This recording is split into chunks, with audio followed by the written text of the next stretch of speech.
Hello, hello. Welcome to or welcome back, depending on if this is your first time or not. Give you a brief rundown. What I do is I watch a movie and I come sit down here in this wonderful chair that's half falling apart, but whatever, and I ramble on about my thoughts on the film immediately preceding it. So, no real script, no jump cuts, no editing, nothing like that. One take, for better or for worse.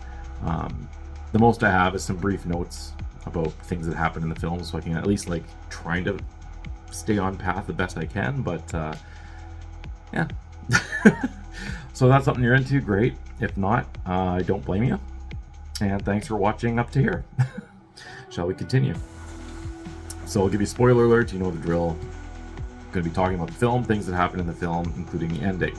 So if you don't want a spoiler, skip ahead on a little timestamp thing to whatever part says thoughts, as long as thoughts doesn't have spoilers in brackets, because sometimes I will mess up, but I will always try to warn you guys if I do. So, that said, we've got the film Siren from 2016, which is, I believe, an independent film. About a siren. So, I mean, that's kind of a cool concept right there, right? Like, how many times do you see a movie based on a siren? Or, well, any kind of, mythological creature. It's more so, well, I don't have to explain it. They just don't really go into mythology too much with these kind of films, or if they do, they're very underground or independent, like this one. Or maybe I don't even know what I'm talking about. That could be it too. Let's just get to the point. So, give you the brief synopsis. So we've got a crime scene. We've got bodies. This guy arrives. He does not look like a cop, but the cops are like, they told me you're the guy to call if this happens. So he walks in, he sees all the bodies. There's a sigil on the ground, for a ritualistic either sacrifice or summoning or what have you. And he's looking at it and he's like, oh, geez, okay, well, I know what happened right away. Whatever they were trying to summon, they didn't do it properly. And he ends up adding something to one of the little symbols or whatever. So obviously they summoned something, but we don't know what it is. Anyway, enter our thing that they summoned, who is a young girl. Walks out, completely butt naked. He's like, okay. Cool. Alright. Don't be afraid. I'm going to help you out here. I'm going to be your friend. You see him put a little ankle bracelet thing on her. And then she briefly goes, wah! And then it cuts to our main characters. More Christmas blend tea. Very good. Anyway. So we're introduced to our main character, who is named Jonah, and he's about to marry his assuming longtime girlfriend, Eve. Is it Eve or Eva? It's Eva. Yes, it's Eva. My bad, sorry. Eva. And they're all smooching, whatever, and she's basically saying, listen, the bachelor party, do what you gotta do. I'm not gonna judge you. Go see strippers, take out a bunch of money to put in their belts, and just have a good time. Just don't go anywhere shady, please. That's all I ask, which is reasonable. He's like, don't worry, I don't intend on doing anything crazy. She's like, yeah, but I know your brother, so, just try to keep him in line as best as you can.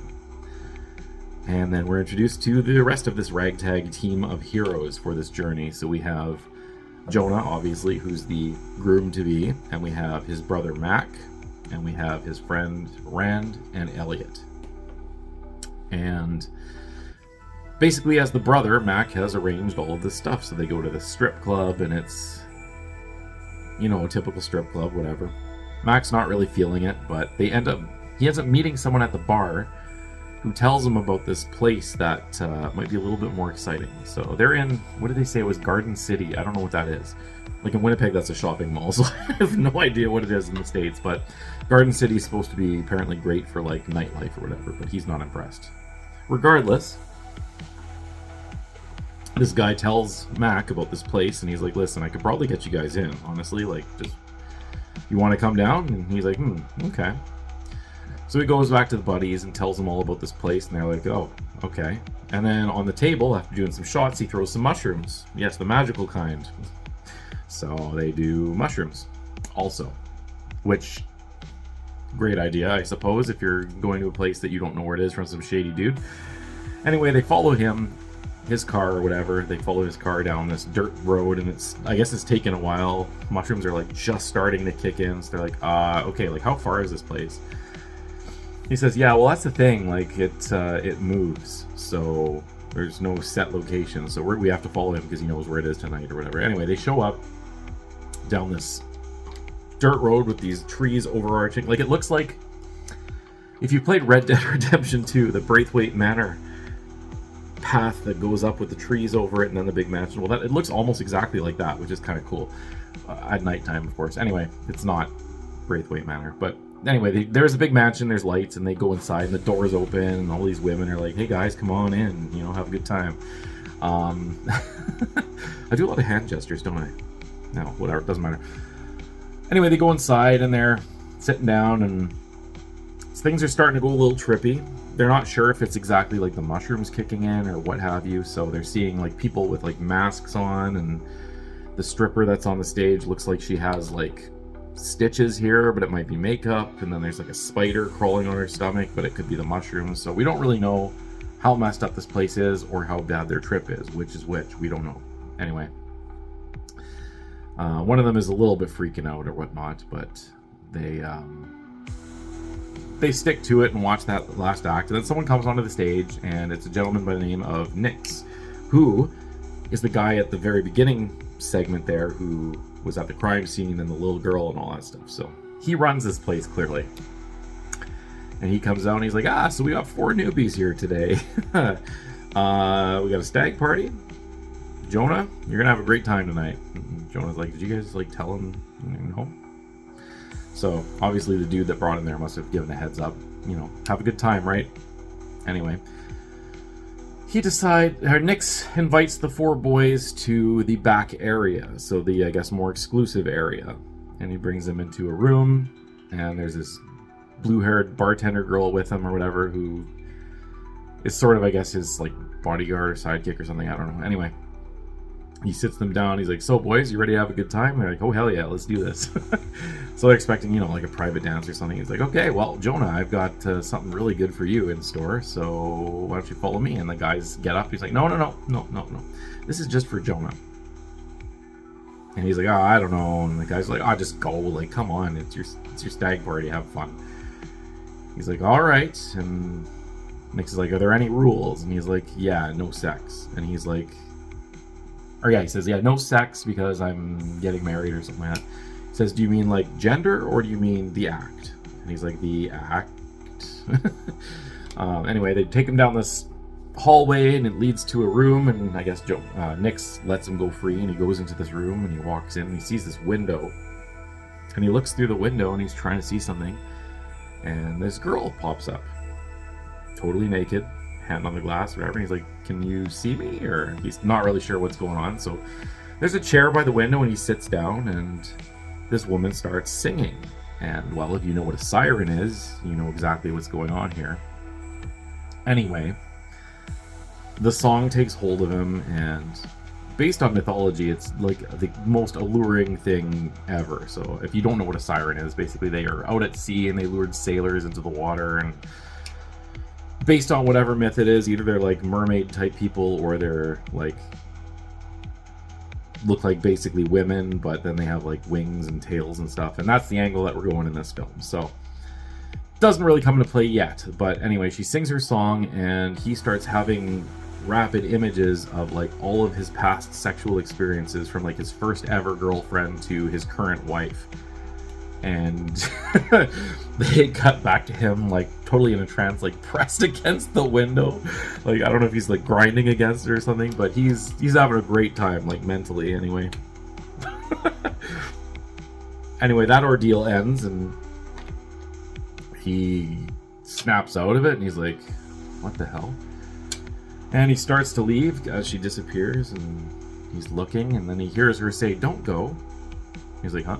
Okay, so he turns around, and then he notices a small little, well, not a small door, but a door off to the side with a padlock on it. And he's like, oh, is she being kept here against her will?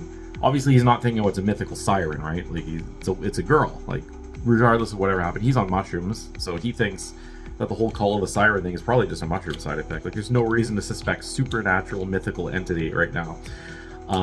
So anyway, he sees that door and he is looking at the padlock, and it's pretty big and whatnot, and he's like, okay, this is not cool.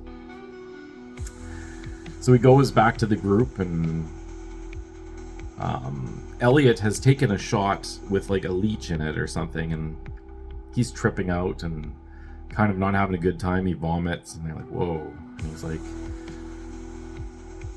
okay, so I'll tell you what, Mac, you go start the car. You take him. He's obviously in not good condition. Rand, come with me. What's going on? Just come with me. Something stupid's gonna happen. They're like, okay. You know, thinking, just bachelor party shenanigans, right? As off-putting and weird as this place is, again, right?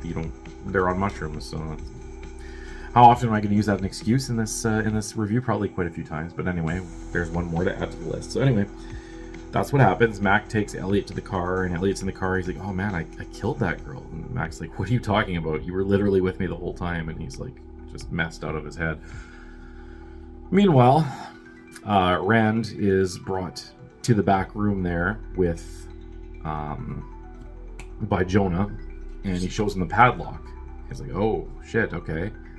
Pulls out a little pocket knife, and they start taking the lock off, and they unlock it and everything, and this young girl comes out, legal age, because there's nudity, so just so you know, it's legal age. She's a young but of legal age girl comes out.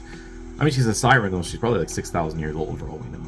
Anyway, she comes out, and he gives her shirt to like cover herself and give her some dignity, right? Still under the impression she's just a girl. And they head out, and so they are going down this hallway back, and then all of a sudden, oh shit. They encounter one of the masked security guys or whatever, who right away starts roughing people up.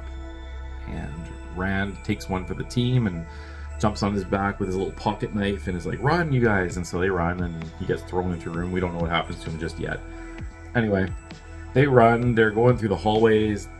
The halls are changing. Like, I don't know if there's like a mystical thing that like, so these creatures can't escape. So there's a scene where he walked past a couple other different windows looking into rooms, and there's one guy sitting there, and there's like a ghostly woman, and then there's another one with like a bunch of hooded cult people as two people are having sex in like a sigil. So I guess it just deals with kinky supernatural stuff, which is, you know, there's got to be a market for that, right?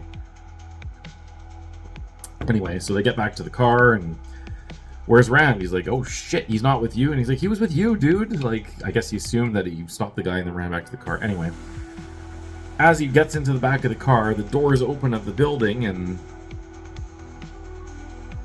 I skipped ahead. My bad. Okay, so before they get to the car, they go into a bathroom area, and this security guard with a mask comes in, and he's like looking for them, and she had swiped like a ring of keys from someone, and she's undoing her ankle bracelet, and Jonah's kind of like, don't worry about that, we'll take care of that later. Anyway, she takes it off, and it drops, and the door opens, and the security guy comes in, and he's like, oh shit, and he's like, and he's looking through the crack. As he's looking through the crack behind him, she's just slowly, you know, silently climbing on top of the stall.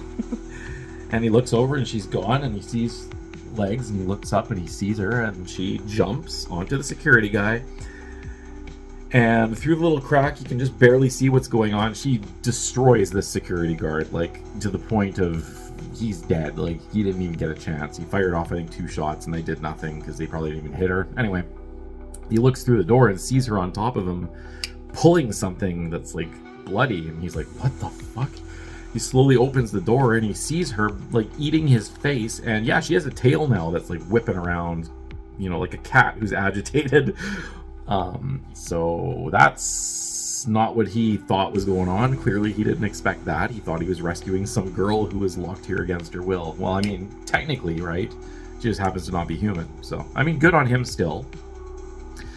Anyway, he sneaks past, and I guess she's like imprinted on him or something, because at one point she is, well, basically he gets to the car, and the whole, like, where's Rand thing, and the people run out screaming. So all the patrons and the people that were working there, the staff, run out, and this siren girl is causing havoc and, you know, messing around inside, and they're like, oh shit, okay.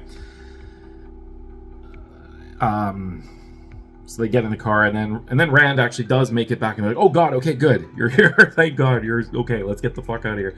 So they drive off, and they're driving and they're talking, and he's telling them basically what happened. And he's like, "Guys, like, when we went there, we let her out," and they're all laughing, like, "Haha, dude, like, what's that's awesome." And he's like, "No, you don't understand. She wasn't like a girl." And they're like, "Oh, you mean like a transsexual?" And he's like, "No, like not human." And just as he's starting to tell everything, all of a sudden, yoink! Elliot pulled right out of the window on the passenger side of the car as it's driving down the highway. And they're like, "What the fuck?" And they like swerve because that's probably startled the shit out of them. And they end up going off the road, hitting a tree. Everyone's okay for the most part. Well, except Elliot, who we see on the ground a short distance away, and he's sort of coming to. And then you see this girl grab him, pull him into the bushes, and then you see like a spray of blood or something. So he's dead. Elliot's dead. That's just, we hardly knew ye. Anyway.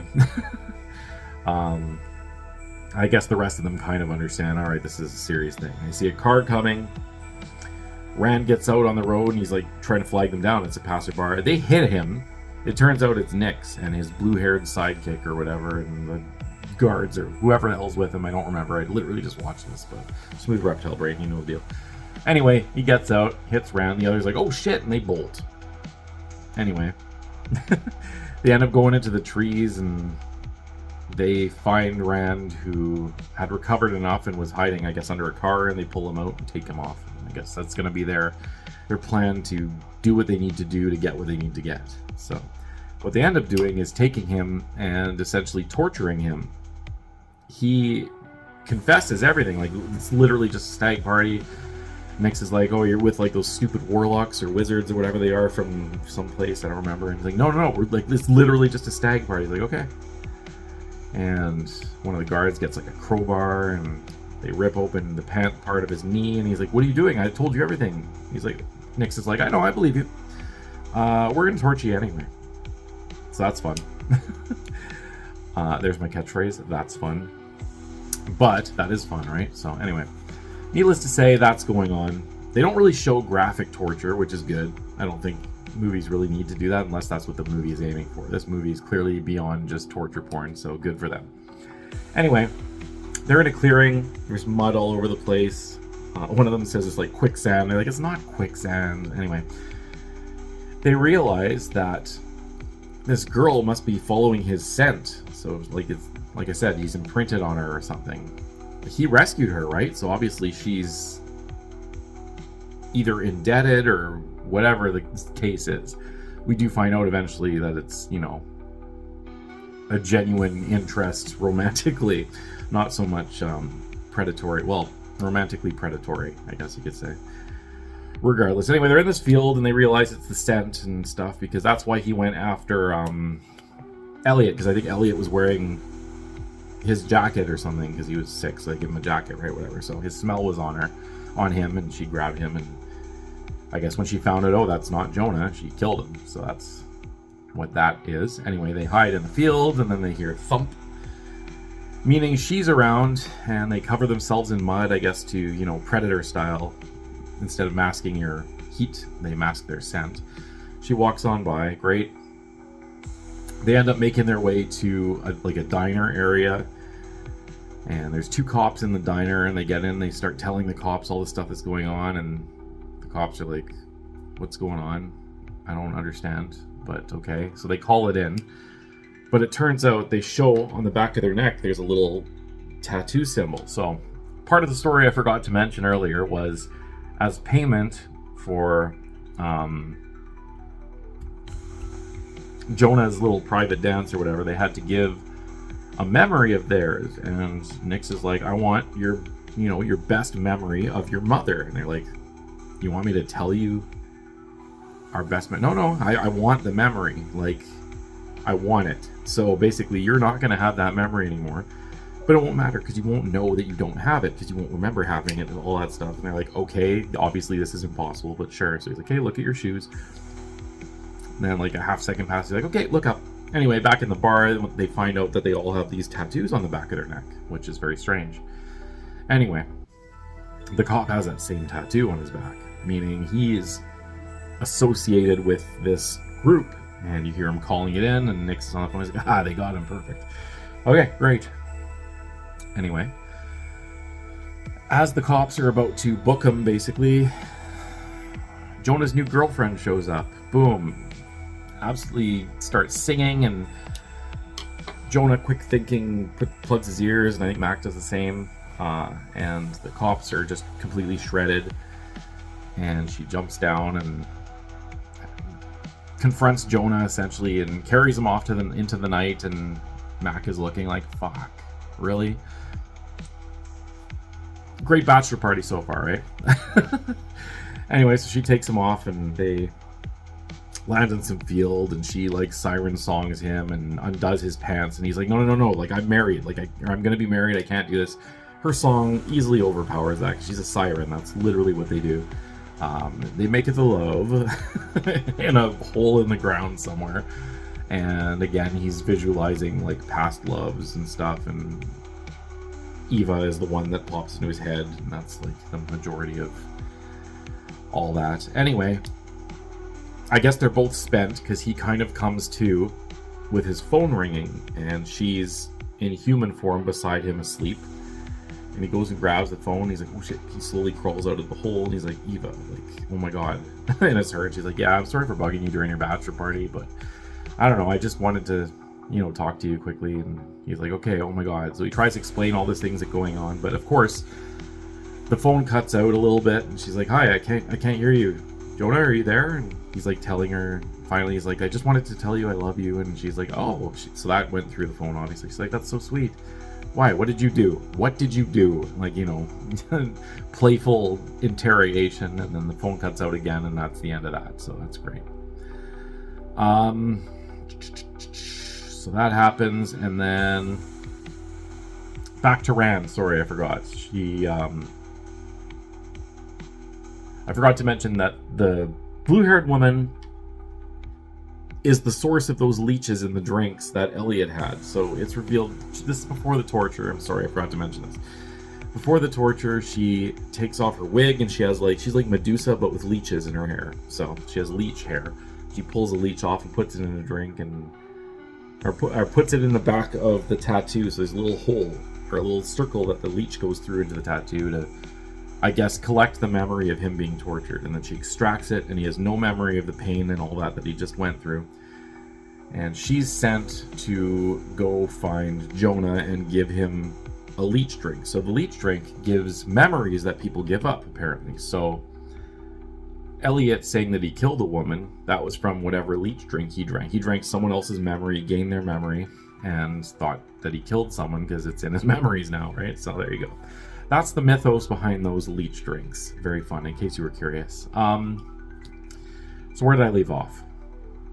Okay, so the cop situation, they bang, and he runs off, and he ends up getting like a hotel or something, because he's in a hotel room, and he's cleaning up, and he turns around, and oh god, okay, blue-haired woman sitting in the chair in the room. I don't remember her name. I don't know if she had a name, but I don't think they explicitly state it in the film. So blue-haired woman it is. Leech woman, whatever, but she's blue hair, not leech hair right now. Anyway, in the chair with a gun pointed, she's like, yeah, so I made you this drink, and you're gonna drink it, or I've been instructed to shoot you in the head. He's like, okay, sure, leech drink it is. Drinks the leech drink, instantly gets the memory of Rand being tortured, and I guess they do this frequently to people, because Nix has a little message, and he's talking directly to Jonah, even though it was Rand at the time, because I guess he knows that he's gonna get the memory. So he leaves a message saying, listen, you got my girl, I got your boy. We're gonna do a little swap, okay? So you're gonna come back, you're gonna go with my assistant here, she'll fill you in on all the details, and you're gonna come bring her back to me, and we'll make a trade, and all will be forgiven. I guess it's his prime asset or whatever, right? I mean, if you're, okay, let's put this into perspective here. If you're operating an underground like sex cult thing, what is a better thing for your clients than a siren? So again, their song is like pleasure itself alone. It lures you to them, but they're in a room, so the patrons can get that intense pleasure of the song, which is like, I guess, borderline like orgasmic or something. It looked like that anyway with him pressed against the wall. But anyway, she can't actually kill them and eat them or anything like that. So it's like the easiest. I don't know. It's a good plan. I get what he's thinking as like a sex club owner thing, even though I don't endorse slavery, even of mythical creatures. Regardless, he wants her back, and Buddy wants Rand back, clearly. So there you go. So he's like, okay, I'll go with you, but she's not with me. And blue-haired woman's like, yeah, but she's following you. She's imprinted on you. She's got your scent. Wherever, if I just take you to him, she'll follow, and it'll be all good. He's like, all right, let's go then. And they do. They head and they go see Nyx, and he does a little speechy thing, and Rand is revealed tied to a chair, and he says, listen, this is what's going to happen, okay? When she comes back, you're going to take this, gives her the little clasp thing that was on her ankle that she took off, and you're going to put it back on her. You're going to lure her into the sigil and put it on her, and that'll make her easier for me to deal with, basically. And he's like, oh, so it's like magic? He's like, okay, sure, yeah, magic, whatever. It's things that you don't understand. So magic, basically. I don't know why there was a whole speech of it not being magic, when it's clearly it's magic. Now, obviously she shows up, and she wants to protect her boo, right? So, that's what happens. She shows up, kicks the shit out of a bunch of guards and cult members, and enters the thing, but Nyx is prepared. He has Jonah in like a headlock with a knife to his throat. And he's like, okay, buddy, or lady, listen. Do not do anything stupid or I will kill him. So she's just standing there kind of hesitant, like, okay, what's going on? And he tells her to go into the circle, like the little sigil thing, and she does. She doesn't want to see her boy killed, right? And he pushes him into the sigil with her, and he says, do it. And he's looking at her, and he has the clasp, and he's like, listen, I didn't know what you were, but I didn't mean to get you involved in all this stuff. I currently I have like a partner, etc. I can't go with you. Do you understand? Like, you can be free, but we both go our own ways. Do you understand? And she like blinks, kind of acknowledging, okay, I get it. And he throws a little cusp down, and she just goes ape shit on everyone and all that. And while she's taking out guards and cult members and everything, Nyx, of course, gets on Jonah and like stomps him and is about to deliver the final blow, and from behind cracks him in the back of the head, Mac. So Mac followed, I guess, and saved the day, essentially. So that's fantastic.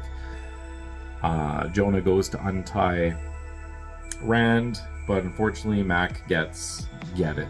So didn't take out Nyx completely, unfortunately. Didn't do the double tap, you know the rule.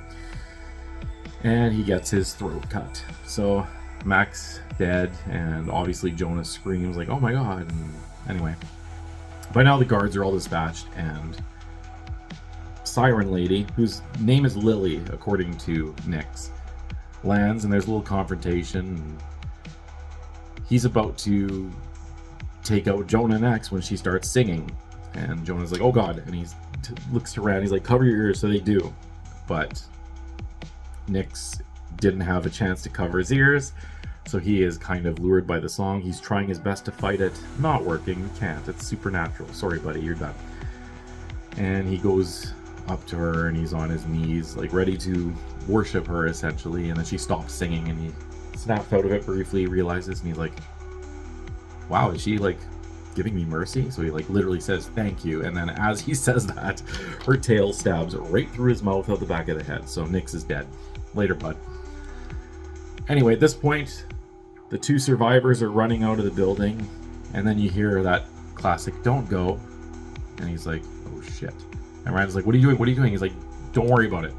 You see her figure coming, and he steps forward, and she opens, and she's like, I like you. And they're like, cool. So anyway, she like glomps him, and they have like a genuine consensual, this time, makeout session before she takes off into the night. So I guess that's like the goodbye thing. Anyway, all's well that ends well, right? They head off, she gets home, and she's like, oh my god. Anyway, flash forward, it's the anniversary of Eva and Jonah, so I guess their wedding went through, and there hasn't been any nonsense since, and, you know, happy 1 year anniversary, and then they start making out, and then they bang, and all that stuff, and afterwards, she's asleep in the bed, and he goes downstairs for some water, and goes to the fridge, and sees an arm on the couch, and he walks over and looks. Eva's on the couch. Oh. There's a thunderstorm going on outside, and then he hears someone coming down the stairs, and he's like, oh, for fuck's sakes. Okay, so this isn't over yet. Eva's not dead, she's breathing, so that's good. But anyway, he's in the kitchen, he grabs like a big chef's knife, and he's hiding against a wall as you see Lily, the siren girl, coming down the stairs. Buck naked. She doesn't like clothes, by the way, in this movie at all. Like, not even a little bit. Anyway, she comes down the stairs, and she's about to round the corner where he is, and he's got the knife ready, and Eva coughs in her sleep. Oh, that's not great. So Lily turns and starts approaching Eva, and Jonah's behind her with the knife, slowly coming closer and closer, and then he's like, you know what? No. And he puts the knife down, and he says, stop. And she turns, and he says, listen, that's Eva. That's my wife. Do not hurt her. Like, don't. Does his best to try to reason with her. It's not enough, I guess, but she seems to be about to go. He's like, okay, listen, you have to leave. You have to get out of here. You can't be here. I cannot be with you, okay? Like, I'm married. I thought we went through this. So he's escorting her, and she's kind of like, okay, and like being escorted out. But Eva wakes up to see her husband escorting a naked girl out of the house. So clearly she screams, which I guess triggers a defense mechanism in the siren lady, who turns and jumps the couch, and you hear them screaming, and Jonah interrupts. He's like, stop, don't hurt her, take me, I'll go with you, just don't hurt her. And she does. She grabs him, and wings pop out again. She flies off into the night as Eva is screaming his name like in horror. At the end. That's the film. So he got married, but he ended up with the siren girl anyway, I guess. Whether they live happily ever after, or she just, I don't know. I mean, what do you do in that situation? She's not like violent to him. She just wants to be with him. At one point in the film, Nix very clearly tells him that they mate for life. When he realizes that, yeah, he did sleep with her, or they had sex or whatever. That's yeah. Now that you've done that, she's a lifer. Like, is it penguins who do that? They're like lifetime partners, or giraffes or something. I can't remember. Or is it lobsters? I don't know. Anyway, it's like that. It's like a biological thing. Anyway, so that's it. Eva's, I guess, single, not by her choice, and Jonah is off gallivanting with Siren Girl. I mean, she's not going to kill him, so, I mean, what do you do in that situation, right? And that's the film. So, let's explore that a little bit with some spoiler thoughts before we get into non-spoiler thoughts. So, what do you do in that situation? Your wife is either going to get killed by this creature, and it's going to take you and make you its husband, essentially, or you spare your wife and you go with it willingly. I mean, once you end up in wherever this siren thing lives, do you try to get into it? Like, do you start trying to make a genuine connection with it because you have no other choice, or do you resist and you're kind of just trapped for eternity as this thing's love slave? Like, what do you do? I mean, what would you people do? I'm genuinely curious. Would you just, you don't have a choice. You can't kill it, you know, like it, I don't know. What do you do? Anyway, what would I do? I mean, you'd have to make the best of it, I think. I don't, as terrible as that is to say, like, you have no other choice, literally. Like, they're probably on a rock in an island in the middle of nowhere, right? Like, how are you gonna, I don't know. Anyway, that's neither here nor there. I just thought that would be a fun little thing to comment on. Now for the non-spoiler thoughts. What did I think overall of this film? Well, again, very unique concept. You don't see films about sirens very often. There is one that I want to check out called The Lure. I think it's a Polish film, and that also involves either a siren or a mermaid or something like that. So a different kind of siren from this one, but the same myth, but the different like physical anatomy of it. So anyway, I do want to check that out. But other than those two, I don't really know any films about sirens that are big enough for me to stumble upon. So that was kind of a cool concept. The whole modernization of the siren myth, like what its song's effect actually has on you. That was very interesting in this film, what they did with that. So I did appreciate that quite a bit.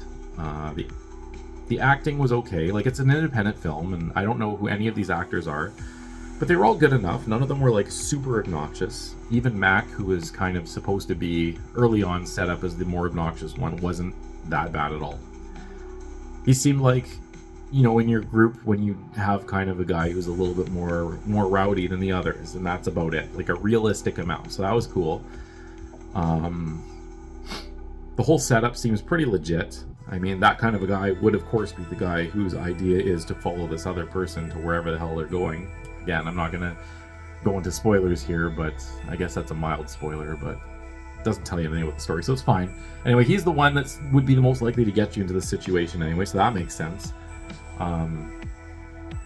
The design of the creature itself, when we see its true face and all that, and all the effects and everything, is kind of interesting. I don't really know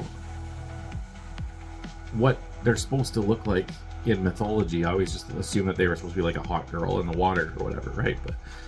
But I can go into the creature design because that's not really a spoiler, really. If it is, here's your little spoiler warning. I'm going to talk about what the creature looks like, so if you care about that. There you go. That's enough time for you to pause or whatever. Anyway, this it had like kind of like a split face, so it has like a seam down the front of her face that kind of splits a little bit when its true form happens. So its forehead, its eyes kind of like rant, and its nose a little bit, and then there's like a reddish split down the middle of its face. His face doesn't split like directly in half, but it was an interesting design choice that makes it just a little bit uncanny, right? Yeah, I don't know, it was kind of cool. And then they went with the whole wings thing, which in mythology, there are basically two kinds of sirens, but I believe the original Greek or Roman or whatever mythology had sirens in it, had them similar to this film, where they have the wings and the tail instead of just, you know, a mermaid, basically. So that was cool. They used what I'm pretty sure is the original design aesthetic of a siren, so that was good. Yeah, I mean, all in all, I had fun. It wasn't a phenomenal movie by any means. Like, it wasn't the greatest thing I've ever seen in the history of time. But it's an independent movie, and for an independent movie, I had a good time. It was fun. I'll probably watch it again. Again, it's the subject matter that might be what's making me think this more than whether or not the film itself was great as a whole. Again, I'm really fascinated by when they take like a mythological creature and make it a horror creature. So that definitely helped. But I also feel that the movie itself genuinely was good enough to hold up on its own without my bias of interest in mythological creatures. So take that for what it is. What else can I talk about? Don't really remember the film score, so I don't know if that even matters, but it didn't pull me out of it. The set designs and everything for the areas that they were in were good. They worked. They were realistic enough looking. And, you know, again, it's an independent film, but it had a higher budget than, I guess, some independent films that look obviously independent. I don't know how else to describe it other than that. You either know what I'm talking about or you don't. Yeah, so enough rambling. Let's get to the rating. What am I going to rate this guy? That's a good question. I think for what it is, and my bias included and everything, I'm going to give it a 6.17. Yeah, I'm okay with that. 6.17. That's that's the rating. That's what we're giving it. So should you watch it? I say do. I say do it. Watch it. like I said, it's an interesting concept you don't see very often in films. Again, Siren. Like, how many movies can you name other than the 2 that I named in this review? I mean, you probably can, maybe. I don't know. Maybe you have a way better expertise in films than I do, which is very possible. But anyway, it's not a super common trope. So that alone makes it interesting enough. The story itself, again, you should have a good time. Let's just put it that way. You should have a good time. But don't expect, like, the most Hollywood blockbuster horror movie in the history of time. There's not a ton of gore. There's some, like, enough to get the point across, but it's not, like, a gore fest. There's no, like, torture porn really in it at all. There aren't really any jump scares either, which was kind of cool. I have a love-hate relationship with jump scares, so whatever that is. But, oh god, I'm over 40 minutes. Okay, so you know what? Yeah, just watch it. Check it out. If you've even made it to this par, congratulations. This far in the film. This par. What am I, golfing? Ugh. Okay, yeah, that's my cue to stop. So we'll call it a day. 6.17. Go watch it. Adios.